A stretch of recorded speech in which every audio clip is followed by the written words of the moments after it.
In this video, I'm going to tell you what I think that Games Workshop should do with Combat Patrol.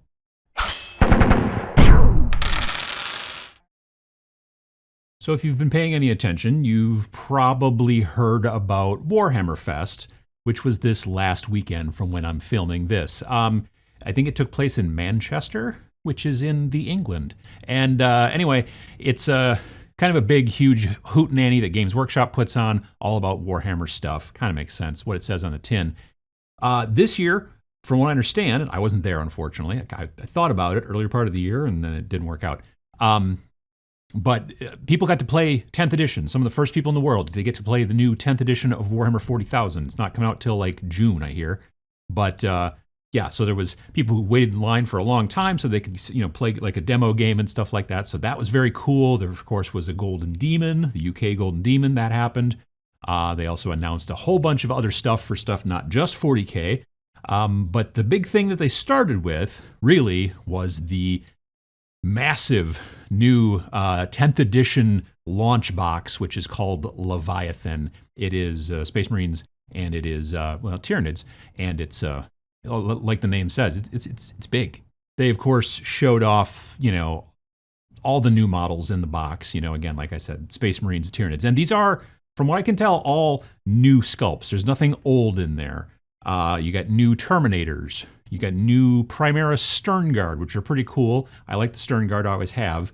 These guys are just a little bit less blingy, which I think is nice, but they're, Primaris. There's these cool flamethrower dudes who are also Primaris guys. Well, for the flamethrowers, those are pretty neat. There's a new artillery kind of Redemptor Dreadnought that's just, he doesn't have arms, he's just got like missiles and laser cannons and stuff like that. And then for the Tyranids, there's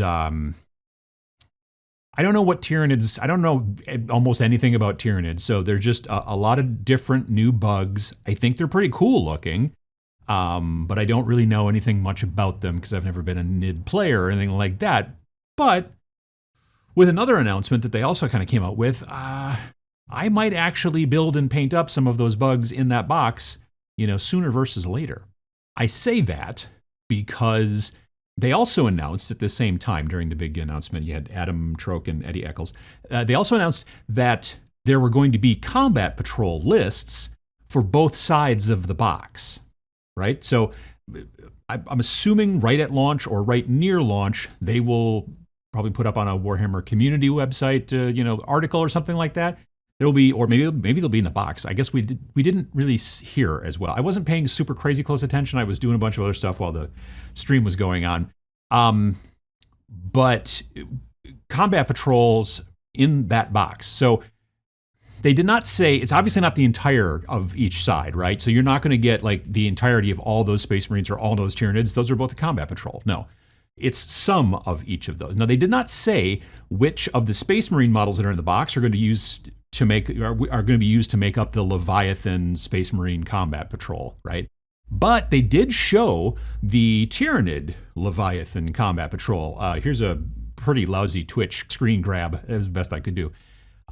So if you buy Leviathan, the box, you get 2 Combat Patrols as well. You get, you obviously get a bunch of other stuff in the book and all that jazz, but you also get 2 Combat Patrols, which is very interesting. Or if you and a friend are going to split a box, well then you each get a Combat Patrol.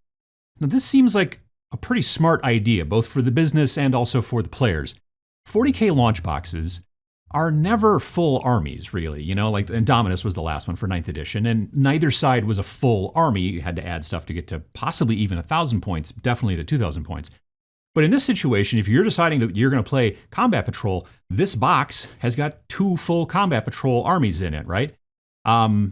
And like you said, if you split it, but this way you can have a starting off point and go, well, I'm going to build all the stuff to make the Combat Patrol, and then I'll start going from there, maybe go up to 1,000 points and things like that. But you have something that you can reach a lot quicker. You can decide to add on more stuff down the road to get like to Incursion and beyond. But, obviously Games Workshop wants you to build a 2,000 point army, and or honestly, they would like it if you would build several, thank you. But, that's where they're trying to hedge you to. But the fact that now these boxes have got the ability to each be their own Combat Patrol, each size, it's really, I think, a smart plan, and it made me realize something else too. Up until now, I was kind of just thinking that Combat Patrol was going to be what was in the Combat Patrol boxes. You buy a box, and then you build it and you paint it and all that kind of stuff, and then you play. Or maybe you already have all the parts that you're going to need from a current box. Like you don't have a Combat Patrol box, but you have enough of the models already where you're like, yeah, I got all that stuff that's in that box, so I can just already start playing. Because then you can just download the free rules and start playing Combat Patrols, with your own models, which costs you nothing, which is great. But with Games Workshop writing Combat Patrol datasheets for models that are not specifically in Combat Patrol boxes, it really opened up my mind. So back to my open mind in a sec. So also during Warhammer Fest, they showed off a really interesting new Kill Team box. It's not like any of the other ones that I've seen them put out before. Like, it doesn't come with any terrain and all that kind of stuff, like most of them have in the last, every quarter. And then, of course, 2 forces and all that jazz. This box is called Ashes of Faith, and it has no terrain in it at all. It's just all models, but also an interesting kind of narrative campaign expansion with some cards and a book and all that kind of stuff. And the models are very, very cool. Now, it comes with a bunch of Chaos, which are currently released sculpts. These are not new sculpts for the Chaos guys.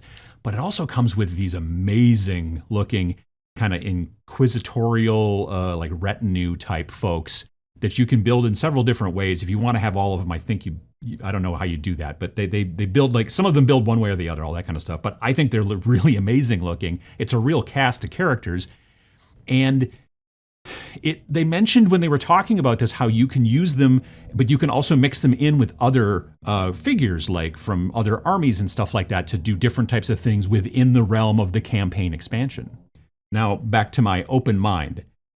I think that they should produce Combat Patrol datasheets for these inquisitorial models, right? Now, again, you can build about 7 or 8 of them out of that box, depending on how you build them, but they could put out a bunch of different ones with different variations depending on what you want to mix them with. Do you have the Navy Breachers? Do you have the Veteran Guardsmen? Do you have some Tempestus Scions? Whatever. Here's a free Combat Patrol list for using those along with this really cool, retinue thing. And that's not just for these kind of Ashes of Faith folks. I think they could go further with it. I've seen people in the comments for my last Combat Patrol video, which you can check out here, Pachow, saying that they'd love to play Combat Patrol, but they like Death Guard and they don't want to have to paint 30 Poxwalkers, which I totally understand. Or they're really interested in trying out Thousand Suns, but they just don't want so many dang Zangors. Dang Zangors. That sounds like the worst possible super group ever. Anyway, Games Workshop could just simply release new free Combat Patrol datasheet downloads or whatever with different Combat Patrol lists for one of those armies that uses different models. You wouldn't have to use the ones in the Combat Patrol box. They could just come out with another sheet and say, well, if you don't like those models, what about these? Now, of course, there are caveats. They probably wouldn't do this at the launch of 10th edition. This is not something they would do right away at the get. People will start playing Combat Patrol and all that kind of stuff. Now, they might with Ashes of Faith, if this was an idea that they've already had, potentially, and I'm just being psychic, then when Ashes of Faith drops, they might just be like, oh yeah, and by the way, here's a bunch of Combat Patrol possibilities for it as well. Yeah, but if they don't have that going on or anything like that, then very possibly this could be a thing I could see them adding in maybe a year after launch of 10th edition and Combat Patrol, because then it kind of helps to reinvigorate Combat Patrol. In at least people in the comments have been saying that they might get bored with playing the same, just this stuff that's in the box over and over again. So new lists would potentially also help with that. Also, now, to be fair, buying the models in this potential new list that aren't the ones that are in the Combat Patrol, buying them separately at retail if you don't already have all those models, that's going to be a lot more expensive because the Combat Patrol boxes are actually a decent amount cheaper than buying those pieces themselves separately at retail. Now, some of you are already typing there in the comments, well, why can't we just make up our own 500-point lists like, back in the old days? Well, the old days weren't always that great, to be perfectly honest with you. Back when I started in 5th edition and started playing Combat Patrol, there were some factions that could field some absolutely punishing 500-point armies. And then there were some factions that they couldn't, not even at all. I mean, like they were not matched at that level very easily, really at all. Remember, these Combat Patrol datasheets aren't the same as the regular 10th edition 40K datasheets for those same models. They're close, but they're not the same. They're going to be tweaked, the values and stuff like that and all that kind of stuff, so that these kind of 500-point forces will hopefully all end up being balanced. So hopefully that's something that GW will do in the future. Release fun, free Combat Patrol datasheets for more than just the models that come in the Combat Patrol boxes. They've shown that they can already do it with Leviathan, because I got to be honest, I kind of thought that short after Leviathan came out, they would come out with 2 new Combat Patrol boxes, one for the some of the models in Leviathan on the Space Marine side and some on the Tyranid side. But instead, they're smarter than me, and they were just like, well, what if we just put out lists, and if you buy Leviathan, there you go. It makes sense. They've shown they can do this with Leviathan, so hopefully they'll be like really smart and do it also for some of the Kill Team boxes, because again, you've got those cool breachers, you got the Kasrkins, you got the veteran guardsmen, the Krieg guys. There's a lot of really cool models that you could then also mix in with those Ashes of Faith guys and all that kind of stuff. Heck, they could do it with boarding patrol boxes potentially. All other kinds of combinations going forward in the future to really make Combat Patrol even more accessible than it already is. What are your thoughts? Am I crazy, or is this the kind of thing that you would also like to see for Combat Patrol going forward? What kind of Combat Patrol lists would you enjoy seeing, Like I said, really want the Ashes of Faith idea to happen. Like mix them in with Breachers, the Kasrkin, Veteran Guard, even just regular old Guard, definitely Tempestus Scions. That even makes sense within the fluff. Any kind of stuff like that. If you liked this idea and if you liked the video, then, please hit the like button down below. It really helps the channel, it helps the video get out to more people. I'd love to see if we could hit 3,000 likes. Subscribe if you'd like to see more, and thanks for watching.